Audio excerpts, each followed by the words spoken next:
Καλή σας μέρα! Καλημέρα σε όλες και όλους εσάς που παρακολουθείτε αυτά τα βίντεο, γιατί είπα θέλετε ελληνικά. Στο προηγούμενο βίντεο, μετά από πολύ καιρό, μιλήσαμε για γραμματική και μάλιστα για μία μορφή του υποθετικού λόγου, μία μόνο. Αυτή στην οποία χρησιμοποιούμε παρατατικό και στα δύο σκέλη και στα δύο μέρη της υπόθεσης. Αν ήθελες, θα μπορούσες. Για παράδειγμα, αυτό είναι μάλλον η πιο δύσκολη περίπτωση υποθετικού λόγου στα ελληνικά. Γιατί το τι εννοώ εξαρτάται πάντα από τα συμφραζόμενα.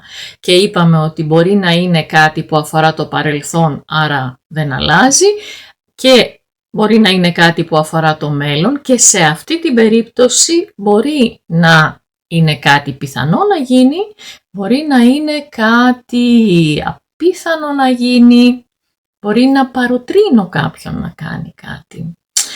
Και εκεί ακριβώς είναι η δυσκολία. Είδα στα σχόλιά σας ερωτήσεις σχετικά με το τι γίνεται με τον υπερσυντέλικο, μπορώ να το χρησιμοποιήσω. Αυτό θα διευκρινίσουμε στο σημερινό βίντεο. Είμαι η Μάρθα, ξεχνάω να το πω, και σας περιμένω μετά τη μικρή ποδηλατάδα.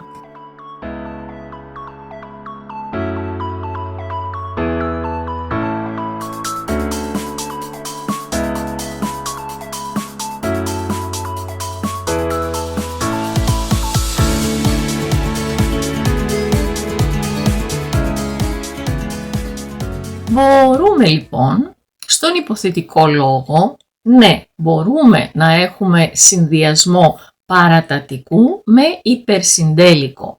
Δηλαδή, μπορώ να πω, αν διάβαζες θα είχες περάσει τις εξετάσεις. Είναι πολύ σωστό.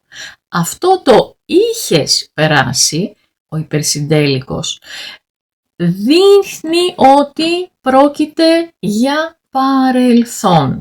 Τον υπερσυντέλικο ως γνωστόν, το είχα κάνει κάτι, το χρησιμοποιούμε για κάτι που έγινε παλιά ή για κάτι που έγινε πριν από κάτι άλλο, το οποίο επίσης έγινε παρελθόν, κάτι οριστικό δηλαδή, κάτι που δεν μπορούμε να αλλάξουμε.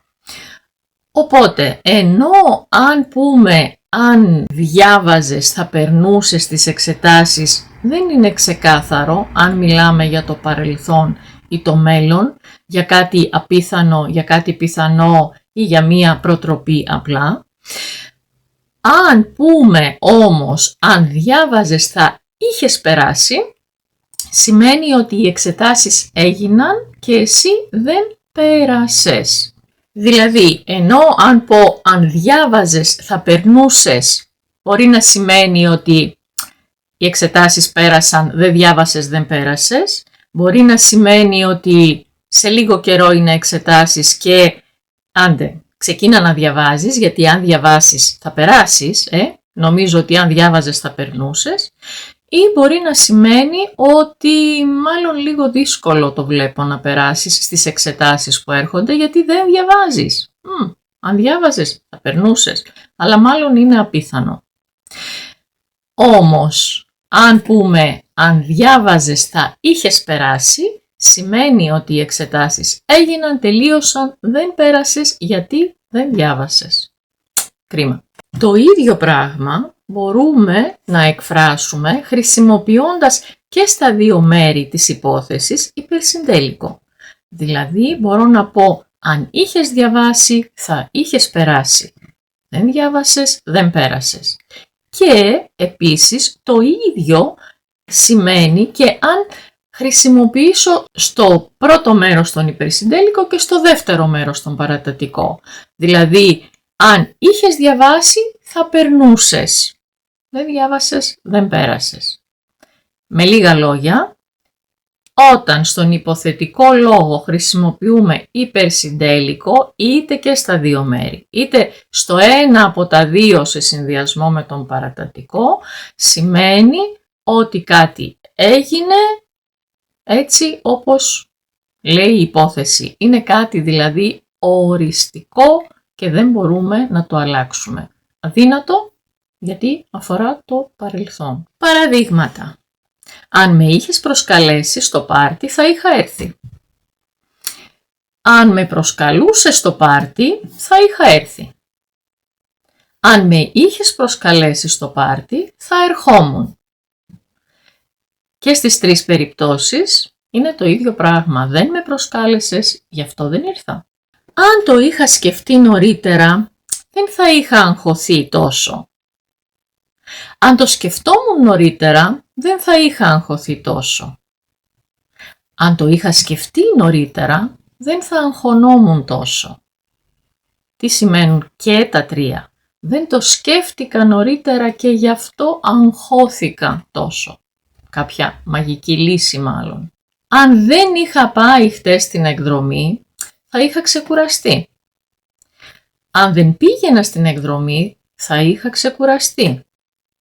Αν δεν είχα πάει στην εκδρομή, θα ξεκουραζόμουν. Πήγα στην εκδρομή και γι' αυτό δεν ξεκουράστηκα, αλλά πέρασα ωραία. Αν της είχες εξηγήσει, θα είχε καταλάβει, είμαι σίγουρη. Αν της είχες εξηγήσει, θα καταλάβαινε, είμαι σίγουρη. Αν της εξηγούσες, θα είχε καταλάβει, είμαι σίγουρη. Με 1000 τρόπους. Δεν της εξήγησες, γι' αυτό δεν κατάλαβε. Οπότε, ανακεφαλαίωση.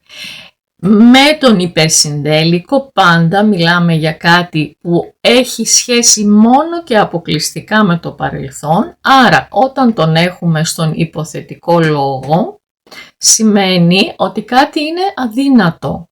Δηλαδή, είτε χρησιμοποιούμε υπερσυντέλικο και υπερσυντέλικο, είτε παρατατικό και υπερσυντέλικο, είτε υπερσυντέλικο και παρατατικό, οποιοσδήποτε από αυτούς τους τρεις συνδυασμούς, στον υποθετικό λόγο, μιλάει για μία πράξη αδύνατη που έγινε στο παρελθόν. Εντάξει, ελπίζω πως αυτό λίγο ξεκαθάρισε τα πράγματα. Αν έχετε άλλες ερωτήσεις, παρακαλώ να τις γράψετε κάτω στα σχόλια και επίσης αν έχετε δικές σας προτάσεις ή οτιδήποτε άλλο, θα χαρώ πολύ να το διαβάσω. Αυτά για σήμερα. Να είστε καλά. Σας χαιρετώ. Γεια σας.